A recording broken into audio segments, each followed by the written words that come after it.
All right, so to sum up my 30-minute video this morning of what I was ultimately getting at in our rule book is one simple paragraph. We just explain the intent and we explain ultimately what the player's goal is, and that's very simple. The intent of Dark Age Advantage is to allow players to create character they want to be, to liberate them to be ambitious, to become legend. Dark Age of Man's intent for the presenter is to free them, is to make it fun and for them to present the world, to be a player to, and to be free from the responsibility of knowing everything, to liberate the presenter from having to prepare grand sessions or grand campaigns. The end game for players is to earn repute, period. That's it. It's very simple. Become the highest repute of 10, and ultimately win the game by joining the ranks of kings, queens, popes, barons, and the like. Survive and achieve. Become part of history during the Dark Age. Who will you be? How will you become a legend? So we're just defining that your goal is to earn repute. Your goal is to actually be ambitious. Try as a player to be ambitious. Think about going from peasant to the, to the right-hand man of the king, or becoming the council, to the Vikings, or whatever the case may be. Become the architect of a lord's manse, right? Somebody wants to make an architect and wants to be the guy responsible for building the grand castle of the duke, right? Whatever but you would be more than just the guy carrying around the surveying tools. Your goal would become the architect of the great castle, right? Something like that. So the gist of it is set players free to be ambitious, and hopefully the players will then think to be ambitious they need to achieve things that ultimately will give them repute, and therefore it'll raise their status in the world. So that's a very simple paragraph. That's all I was getting at. It may sound a lot more contentious or a lot more like a tabletop board game, but that's the gist of it, right? The intent of why we made it, and then of course the goal for players is to earn repute.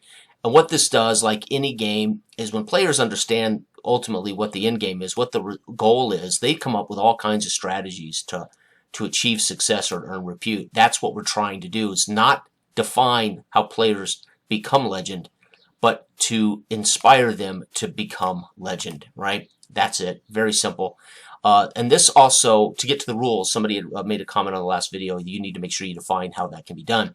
And I have added a piece to our adventure creation rules, which also now adds a piece to that, to those on how they can earn repute. What's the guaranteed way the party or an individual can earn repute tonight in this particular little adventure?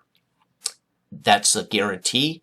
But they can earn repute, and we make this clear in the game, they can earn repute for all kinds of amazing things. GMs can hand repute out for any moment they think is remarkable, or any time they defeat something, or they achieve something, or they just have that moment in the game that is wow. Everybody goes, holy cow, that's a repute. So you can still earn repute from just gameplay. But every adventure now, you would want to think about what's the minimum thing the party needs to achieve to get a repute point tonight. Right? And think about this. You start at repute 3, which means your characters come into the world already have earned 3 repute points. So even if you're playing a 16-year-old peasant, there would be something your characters have been involved in that actually gives them these repute points. So even at 16, you could have 3 repute points as a starting level character. What that might look like is your character was involved with a Sea People's raid in which you survived. Your character might have helped solve a mystery in the town of the missing sheep. You can kind of think in your head, how did my 16-year-old peasant get repute, right?